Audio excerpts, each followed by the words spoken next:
So the first game from the World Cup is Adiban versus Delgado Ramirez, and as you can see, based on their ratings, they're both 2,600 plus FIDE, which is very strong. Don't be confused with online ratings if you're not sure about that. Just these are over the board FIDE ratings, very strong grandmasters. However, in this game, Adiban makes Delgado Ramirez look not that strong, I have to admit. Sometimes that happens because of great opening preparation or poor opening preparation, which is, I think, more likely what happened in this particular game. So let's have a look at some of the moves, because like I said, I have about 45 minutes today instead of the full hour, so I'd like to actually show you some chess. So we have a Queen's Gambit formation, and Adiban decides to play the move knight to c3, which allows the move bishop to b4. A lot of grandmasters they like to play the move knight f3 here, as to not allow the Nimzo Indian defense. But Adiban says, okay, it's fine. We can play a Nimzo, and I will play the f3 system, which is known as the Kmoch variation, KMOCH variation, and sometimes can transpose into a variation called the Samish variation if the move pawn to a3 is included. So pawn f3 was played, and the idea is actually pretty straightforward. White wants to go e4, and white is preparing the move e4 in the most crude way imaginable. Just pawn to f3 and pawn to e4. Okay. Now, the thing about the move pawn to f3 is that sometimes white's king's position and development can lack, but white oftentimes has a very nice control of the center. Let's see what happens here. Pawn to d5, principled move, clamping down on this square. Pawn to a3, and then Delgado trades on c3, and this is very common in this particular variation of the Nimzo Indian, where black is willing to give the dark squared bishop to kind of compromise the pawn structure. And with the move a3 included and bishop takes c3, this transposes into a line called the Samish variation, which would normally begin like this, with a3 first, and then you could get to the position like this as well. So what happened in the game was f3, d5, a3, takes, and here the move that I can see in the database that is most frequently played, and to me looks, of course, like the principled move, is the move pawn to c5. And the reason I say that is kind of interesting, because normally, if your opponent has the two bishops, which is what white has here, you wouldn't want to play a move like c5 ordinarily and allow the position to open up, because when you have knights as opposed to bishops, you kind of want to keep the position semi-closed or closed if possible. However, the flip side of that is that even though white has the two bishops, white is actually behind in what? Development, exactly. So, yeah. Well, here's the thing, it's a trap. I wouldn't say that the rules of chess are broken. I would say that they're balanced, right? Because check this out. While playing c5 and opening up the game breaks the rule of not opening up the game when your opponent has the two bishops, it follows the rule that you open up the game when your opponent is behind in development. When your opponent is behind in development and has a worse king than you do, you want to open the game. So it's kind of a balance of rules, if you will. So for example, I generally don't want to open the game if you have the two bishops, but I kind of always want to open the game if your king is weak. It's a balance of things. Yeah, so c5 is the main move here, and according to the Lichess database of master games, it has been played nearly 2,000 times, And the move pawn to c6, with which Delgado played, is only played about 150 times. So there's a reason for that. And of course, Adhiban here was like, all right, you didn't pressure me in any way, so I'm going to go ahead and take over the center of the board. Okay, so we had an exchange, and if Adhiban can play the move pawn to e5, he would be a very, very, very happy camper. So black played the move e5. And if white takes, black looks like a genius, because black would simply trade queens and play the move knight to takes e4 or knight to g4, and there would be a fork here. Black would get the pawn back. White's king would be really bad, and white would have a terrible pawn structure. And so while this move pawn to e5 looks cool, and it doesn't really allow white to take, the thing is, white's kind of fortified in the center of the board.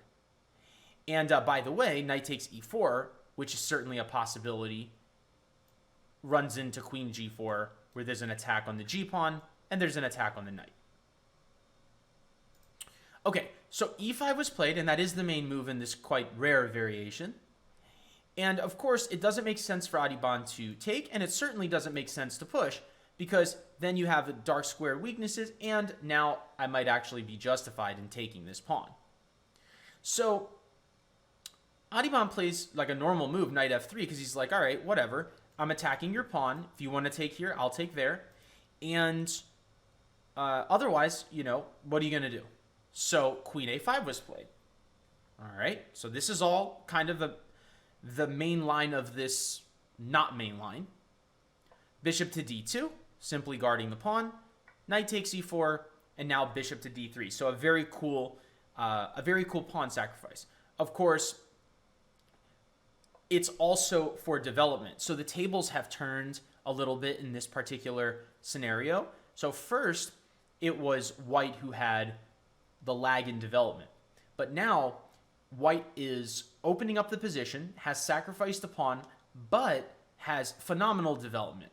And black cannot say the same thing. Black's moves have been with the queen and the knight. These pieces are still at home. So knight takes d2, queen takes d2. By the way, this move, knight takes c3, not a good move. That does not win an extra pawn. After the simple move, queen c2, I mean, we just attacked the pinned piece, and that's all he wrote. So black says, well, tell me this. You don't have the bishop pair anymore, so you can't write home about having the bishop pair. I've won a pawn, so I'm up material. Like, what's wrong with you, Adhiban? Right? And so he takes another pawn, and then Adhiban's like, whatever, bro. Let's go. So now let's evaluate the situation. So in this position, it's like Delgado Ramirez is thinking, okay, at the present time, I am up 2 pawns. You no longer have the bishop pair. How are you justified in doing this? And Adhiban says, actually, I know I'm justified in playing this way because I listened to Peter Giannatos' streams on the Charlotte Chess Center Twitch channels. I watched the occasional YouTube video of the Charlotte Chess Center channel, and I know that there are 2 more important things than material in chess. And he said, Giannatos says in his lectures that there are 2 more important things than material that we have to focus on in a chess game. And what are those things? Number 1, the most important thing in a chess game all the time is king safety. That's how you end the game. So you're never going to have a scenario where king safety is not the priority. Okay, so number 1, king safety. Number 2, development. So Adhiban is cashing in 2 pawns. Think about this, right? So let's just backtrack, see what happened real quick. 1 pawn, 2 pawns, and Adhiban castled. And in fact, if black wants a 3rd one, black can have a 3rd one. Okay? So Adiban is giving away his pawns like candy in exchange for an advantage in king safety, because he's castled now. Black is not yet castled. And let's suppose black castles, because that's what black did. Black is still grossly behind in development. Okay, so he has both things that are more important than material. Now, Delgado Ramirez is a strong grandmaster. He's not going to take this pawn because he understands that if he leaves his king in the middle, these pawns don't mean anything. What means something right now is that his king is going to get totally obliterated. Okay? So he's definitely knows better than that. So he castled. And so at this present time, he's like, all right, I need to castle. And Adiban's going, okay, I sacked 2 pawns for this position. Now, technically, he could get one of them back, right? But I tell you all the time that you don't need to worry about the material as much as you think you need to worry about the material, as long as you have a conscious plan of how you're going to do something else to counterbalance having less material. So one could argue that black's king safety has improved. One could also argue it hasn't improved because he's kind of castling into white's initiative with the rook on the f-file, the bishop pointing at the king side, and the knight ready to pounce. But at least he's behind a shield of pawns, so one could argue that black's king's position has improved. However, what hasn't improved is black's lack of development. Now, development in a chess game is what we would call a dynamic advantage. And when we say dynamic advantage in chess, that means that it's an advantage which is one generally of a short-term nature.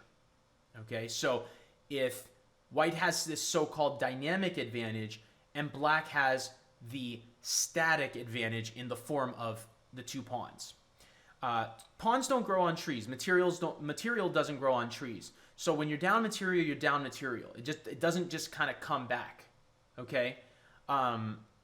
So in the long run, black is going to be doing very well. Black is 2 pawns up, minimum 1 pawn up, even if white gets the pawn back. And long-term, black would be doing very well. The short-term, black is not doing well because black is grossly behind in development. Why it's important? Why it is important for you to know whether you have a short-term or long-term advantage is because you know if the fire's to your feet or not. Okay? If you have a short-term advantage like Adiban does here, then you know the fire is to your feet to make something happen right now. Because I got a development lead, I'm down material, but I have a development lead. We got to pounce and we got to do it right now. Okay? And so Adiban begins his assault on the king. The fire is to his feet to make something happen right now because material doesn't grow on trees. So that's why he jumped immediately into the position and goes straight for the attack. Now there are several moves here for black. You can g6, h6, f5, which is what happened in the game. All of them, all of them are directed toward the immediate threat against the h-pawn. So let's look at those. So f5 was played in the game. We'll save that one for last. So let's look at the move g6.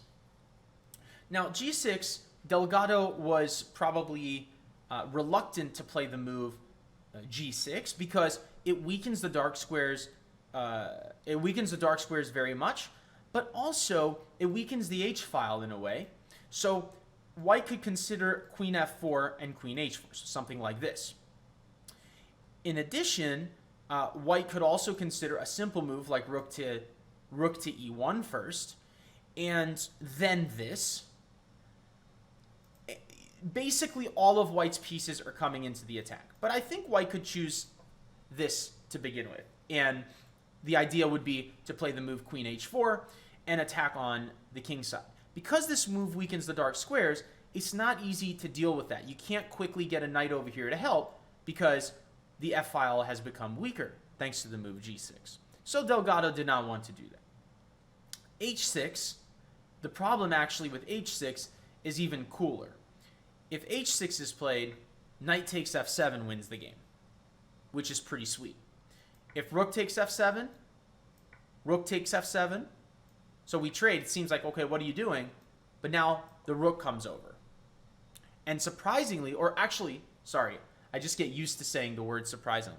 Unsurprisingly, I should say, if the king tries to run away, it just simply doesn't work after something like queen to e2, where white is unsurprisingly taking advantage of black's lack of development. So h6 doesn't work, so Delgado played f5. Adibon played a very cool move here. I like this move very much. After the move f5, he recognized that black's king is weak on this diagonal. So he ditched yet another pawn to get on that diagonal. I mean, that's just a brilliant move. I love the move c5. Open sesame. You know what I'm saying? Open sesame. Look at that beautiful diagonal thanks to the advance of the f-pawn. What a gorgeous move. Yeah, you know what? Take that one too. You know, whatever. You take that one too. Okay, so in the game that didn't happen, but let's look at this. So let's say black takes this. White comes over to a2, accessing that diagonal for the check. It's kind of the whole point. King goes over, and now knight f7. Now, we know that there is a smothered checkmate if the rook does not take. So, for example, king to g8, knight h6, double check. Check from the knight and check from the queen. King goes to the corner, and then queen to g8, smothering the king. Classic smothered checkmate. It's in my book, by the way. That's right. So you would have to take this. But again, now, there's this, white is up the exchange, black has some pawns, but it's not justified because, again, look at this right here. Garbage. So white's just dominating here. I mean, black is faced with back rank checkmates, but also just ordinary checkmates too. I mean, just white's pieces are infiltrating and black is not ready to fight. Okay, so c5 is a really good move. The idea is to get either the bishop or the queen on this diagonal. So king h8 was played. So Delgado's like, I want to move out of the way before that happens with tempo. And Adibon plays queen to e2. It's so crude, but sometimes that's the way it's got to be. I mean, basically, he wants to go here, and kind of what he did in the game, and you basically can't, you can't do anything about it, is what he's saying. So Delgado plays knight to d7, and the idea is to get a knight quickly to f6. Boy, did he wish he had a knight on f6. If I play here, knight f6. And suddenly, black is untangled. Black has a knight on f6, guarding all the critical squares, shooing the queen away. The knight on f6 to the rescue. But Adibon hits him nice and hard here with the move knight takes h7. Beautiful move. The idea is to pry open the h-file and then hit him with a check on this diagonal if the king goes to g8. If h6, again, this is too brash to be true. Queen e7 just ends the game. You have to deal with this now. Your rook is hanging. This is coming. Black cannot afford to play any moves which don't get more pieces into the game. So knight to d7 was a reasonable try, and if Adibon doesn't have the move that he played, knight takes h7, then if black can establish the knight on f6, black would be actually justified and would be up material. So Adibon hits him with knight takes h7, and if the king takes, queen h5, the whole point. King g8, bishop to c4 check, and mate. Again, this very exposed diagonal thanks to the advance of the f-pawn. So, okay, you cannot take the knight on h7, but, your rook is in danger as well, so that comes with tempo. Pawn takes c3, says, please take my rook and kind of do me a favor. At least I've collected some pawns.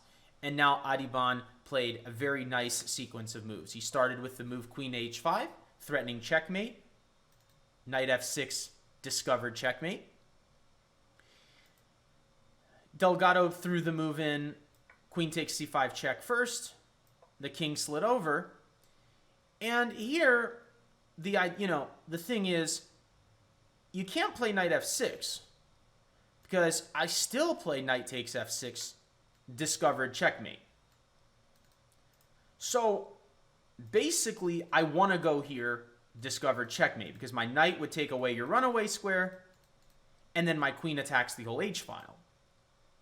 So naturally, black played the move king to g8 to get out of the discovery. And the nice thing about the move queen takes c5, the in-between move, is that it stops bishop to c4 check. And I'm sure Delgado had analyzed that. But what he didn't analyze was what was about to happen. Okay, so bishop takes f5 happened. And now the simple threat is bishop to e6. Okay, now all of you would take the exchange and you'd be so proud of yourself. And then I would come over to your chessboard and I would yell at you like you would never believe. No one would have ever yelled at you like I would be yelling at you if you took the rook on f8. Okay? Because what don't you do when you're attacking? And if you listen to my streams enough, and you don't, but if you did, you would know that when you're attacking, you don't do what? You don't trade. Exactly. So bishop e6 is a huge threat. Now that the f-file is open as well, the rook is actually participating in the attack. The rook on f1, which was formerly blocked by the pawn on f5, that is in the game now because the file is open. So queen to d5, and then Adhiban let him have it here. And this is kind of famous. It's been going around in social media and stuff, so you've probably already seen it. But he made a very good calculation. Based on it. So here's what he did. You guys ready? He played knight takes rook, winning the exchange, and then he dropped the mic. And he's like, I'm going to win. I'm a genius. That's what makes me 2,600. I just take the exchange, get him out of here. What a great player he is. Amazing. Wow. Woo. So good. Okay? No. No. That's not what he did. Why would he do that? The man is 2,600 attacking player. Look at him. Beautiful play. He's not cashing his attack in for that garbage. Knight takes f8. Okay? So he starts with the forcing move. Kind of. Knight to g5, threatening checkmate, and threatening a fork on the queen and the king. Now, there's only one move that makes sense here, which you would analyze as white, if you're calculating this variation, and that's knight f6, which guards the h7 square and attacks the queen. Rook takes f5 doesn't do anything, because I check on h7, and then I play rook takes f5, forking your king and your queen. So I'm just mauling you there. I mean, that's not even a game. Okay? So, yeah, I'm not worried about that. So, if I'm calculating this as white, and I'm like, okay, knight g5, threatening mate, he's going to go knight f6, like, what am I going to do? But Adhiban, he doesn't stop analyzing when he says knight g5, knight f6. He's a grandmaster, so he keeps going. He says knight g5. Delgado played knight s6. It's the only logical move. Good or bad, it's the only logical move. And now the combination of the day, which has been all over social media, occurred. What did Adhiban play here, which was part of his wonderful calculation, which is why he did not trade his attacking units off when he went into this variation. He knew darn well that these pieces were more important than that crummy little rook on f8. And we're about to show why. So yeah, it's actually queen h7. It's a beautiful move. It's a nice geometric move because what you have to see is that after the knight takes, that the f-file opens up when these two pieces get cleared out of the way. And that's not always easy to see. So knight has to take the queen. Bishop takes the queen with a check. Notice that the rook is now opened up. And after king h8, rook takes rook, queen g8, rook takes queen, checkmate. Beautiful. It's very instructive to see that having pieces in the game is more important than how many pieces you're up. And too many chess players of all ages and all levels place of too large of an emphasis on only material and not the other factors related in any given position. Hi, I'm Peter Giannatos, founder of the Charlotte Chess Center. Be sure to subscribe or risk losing a knight in your next chess game.